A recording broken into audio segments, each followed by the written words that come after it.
আল্লাহ আমাদের সৃষ্টি করে দুনিয়াতে পাঠিয়েছেন একমাত্র তার আনুগত্য করার জন্য। কিন্তু আমরা মনুষ্য জাতি আল্লাহর বান্দেগী ছাড়া দুনিয়ার যত পাপ কাজ আছে সেগুলো করতে ব্যস্ত থাকি।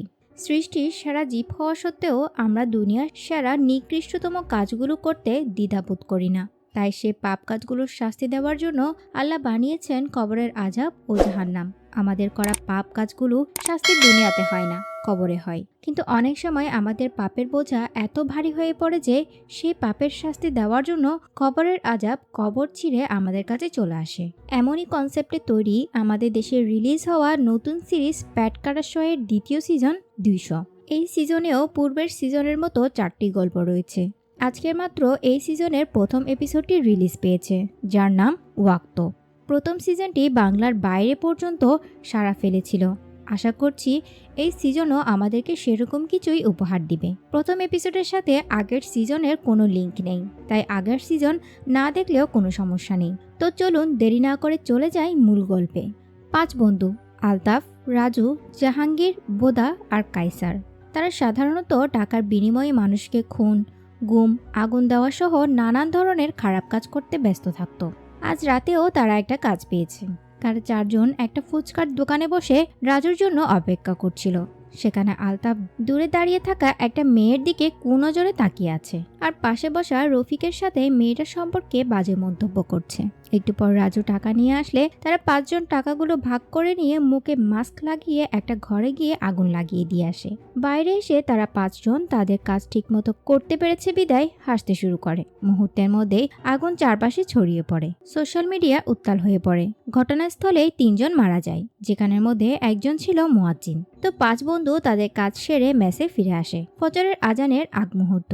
আলতাফ বড় করে সাউন্ড বক্স ছেড়ে দিয়ে গান বাজাচ্ছে আর মোবাইলে মানুষের মৃত্যুর খবর শুনে মজা নিচ্ছে। তখন রাজু রুমে এসে সিগারেট নিয়ে বাইরে চলে যাওয়ার সময় আলতাফকে বলে একটু পর আজান দিবে, সাউন্ড বক্স বন্ধ করে দে। কিন্তু আলতাফের সেদিকে কোনো ভ্রুক্ষেপ নেই। রাজু বাইরে বসে সিগারেট ধরায়। আজানও পড়ছে সে সাথে। এদিকে রাজু যাওয়ার পর থেকে আলতাফ সেখানে কারো উপস্থিতি টের পায়, কিন্তু দরজার বাইরে কাউকে দেখতে পায় না। সে ভাবে হয়তো রাজু তার সাথে মজা করছে, কিন্তু পরক্ষণে আমরা সেখানে একটা মেয়ে মানুষের ছায়া দেখতে পাই। আলতাফ কে কে চিৎকার করতে শুরু করলে একটা মেয়ে হামাগুড়ি দিতে দিতে রুমের ভিতরে এসে পড়ে, কিন্তু তার চেহারা চুল দিয়ে ঢাকা বিদায় আলতাফ তার চেহারা দেখতে পারে না। সে ভয়ে চুপসে যায়। ছেলেদের মেসে হঠাৎ মেয়ে আসবে কোথা থেকে? মেয়েটি তার চেহারা থেকে চুল সরাতেই আলতাফ হাফ ছেড়ে বাঁচে। এটি সেই মেয়ে যাকে নিয়ে ফুচকার দোকানে বসে বসে সে বাজে মন্তব্য করেছিল। আলতাফ মনে করে মেয়েটি হয়তো তার পিছু করে এখানে পর্যন্ত এসেছে। আলতাফ খুশি হয়ে আস্তে আস্তে মেয়েটির কাছে গিয়ে বসে, আর মেয়েটির মুখে হাত দিতেই রাজু অনেক ভয় পেয়ে আছে। সে বোধা আর রুম থেকে ডেকে নিয়ে আসে আলতাফের রুমে। সেখানে গিয়ে তারা দেখতে পায় আলতাফ তার আঙ্গুল দুটা কারেন্টের প্লাগে ঢুকিয়ে দেওয়ার কারণে কারেন্টের শক খেয়ে মারা গিয়েছে। তার মৃতদেহটা একেবারে পুড়ে গিয়েছে। দেখে মনে হচ্ছে যেন আগুনে পুড়ে গিয়েছে। পরদিন পুলিশ আসে ইনভেস্টিগেট করতে। তারা ইনভেস্টিগেশন করে লাশ নিয়ে চলে যায়। অন্যদিকে জাহাঙ্গীর তার বাড়িতে দুপুরে খাবার খেতে বসেছে। তার মা তার জন্য আজকে অনেক সুস্বাদু খাবার রান্না করেছে। তাকে কায়সার ফোন দিয়ে আলতাফের বিভৎস মৃত্যুর কথা জানায়। ভিতরে ভিতরে জাহাঙ্গীর কাল রাতের কাজের জন্য অনুতপ্ত। তখন সে তার মাকে তার করা অপরাধ সম্পর্কে বললে তার মা তাকে একটা গল্প শোনায়। একটা গ্রামে একজন লোক ছিল যে কিনা অন্যায়ভাবে টাকা উপার্জন করত। লোকটি একদিন তার কালো টাকাকে সাদা করার উদ্দেশ্যে হজে যায়। কিন্তু পাপ কি আর এত সহজে মুছে যায়? হজের সময় যখন শয়তানকে পাথর মারার পালা আসে, লোকটি পেছনে তাকিয়ে দেখে হজে যাওয়া সব মানুষ উল্টো লোকটার দিকেই পাথর মারছে। লোকটা যখন দেশে ফিরে আসে, সবাই দেখে তার পুরো শরীরে অনেক ঘা। লোকটা হয়তো নিজের পাপের শাস্তি সেখানেই পেয়ে গিয়েছে। জোহরের আজান পড়ছে। তখন বোদা জাহাঙ্গীরকে ফোন দিলে সে বলে সে এখন তার মায়ের সাথে ভাত খাচ্ছে, পরে কথা বলবে বলেই কলটা কেটে দেয়। কিন্তু রাজু বলে তার মা তো 1 মাস আগেই মারা গিয়েছে, তাহলে জাহাঙ্গীরের সাথে কে? আমরা দেখতে পাই জাহাঙ্গীরের সাথে কাপড় পরা এক পচা লাশ যে তাকে ভাত খাওয়াচ্ছে, কিন্তু জাহাঙ্গীর তার মাকেই দেখতে পাচ্ছে। তার প্লেটে মাংস আর ভাতের বদলে রয়েছে পাথর এবং অনেকগুলো কাচের টুকরো। আলতাফ এগুলো ভাত মনে করে মুখে দিলে তার মুখ দিয়ে রক্ত পড়তে শুরু করে, কিন্তু তার মায়ের আত্মা তাকে তখনও জোর করে সেগুলো খাওয়াতে থাকলে এক পর্যায়ে সে মারা যায়। অর্থাৎ জাহাঙ্গীরের করা পাপের বোঝা এতই বড় ছিল যে আজাব নিজেই কবর ছিঁড়ে চলে এসেছে। এদিকে রাজু, বোদা আর কায়সার জাহাঙ্গীরের অদ্ভুত কথা শুনতে পেয়ে তার বাসায় গেলে দেখতে পায় সেখানে জাহাঙ্গীর মৃত।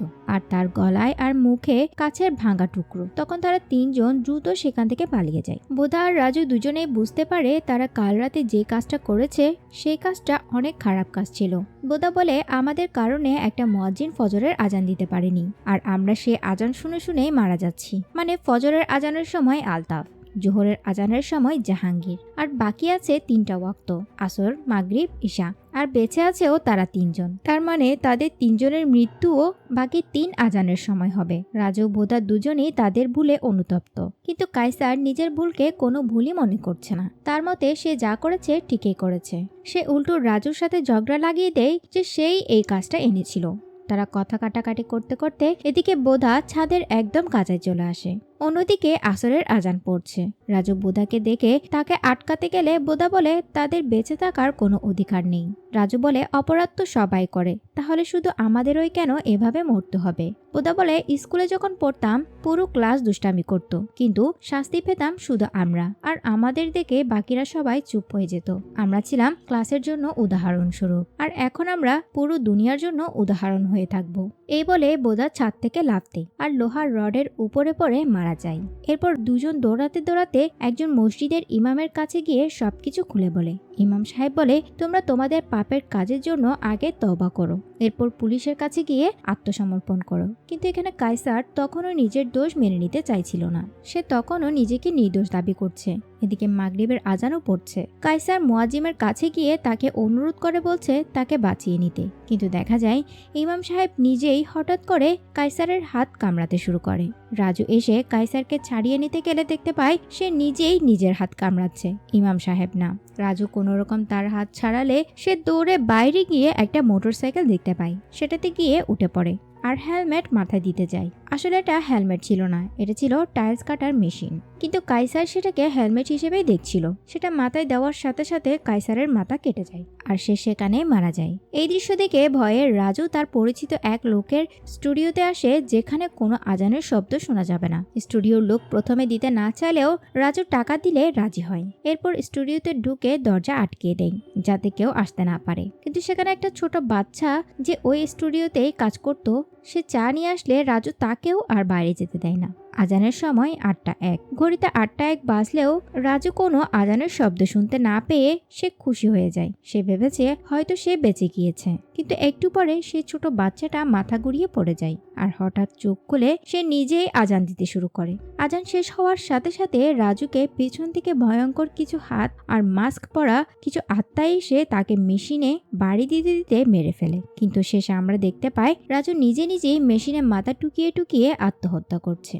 আর এপিসোড 1 এখানেই শেষ হয়। আসলে এই এপিসোডের দ্বারা বোঝানো হয়েছে দুনিয়াতে খারাপ কাজ করে অনেকেই, কিন্তু কয়েকজনকে আল্লাহ দুনিয়াতে শাস্তি দিয়ে বাকি মানুষদের সাবধান করার চেষ্টা করে। কিন্তু তারপরেও মানুষ নিজের লোভ লালসাকে সামলাতে না পেরে খারাপ কাজে লিপ্ত হয়। আজানের সময় যেভাবে শয়তান পালায়, ঠিক একইভাবে আজানের সাথে সাথে এই মানসরূপী শয়তানগুলোকে আল্লাহ পৃথিবী থেকে সরিয়ে নিয়েছেন। ওই যে বলে না, পাপ কখনো বাপকেও ছাড়ে না। তো ভিউয়ার্স, ভিডিওটি কেমন লেগেছে কমেন্ট বক্সে অবশ্যই জানাবেন, আর এর পরবর্তী এপিসোডগুলো রিলিজ হওয়ার সাথে সাথেই দেওয়ার চেষ্টা করব। আজকের মতো এখানেই বিদায় নিচ্ছি। আল্লাহ হাফেজ।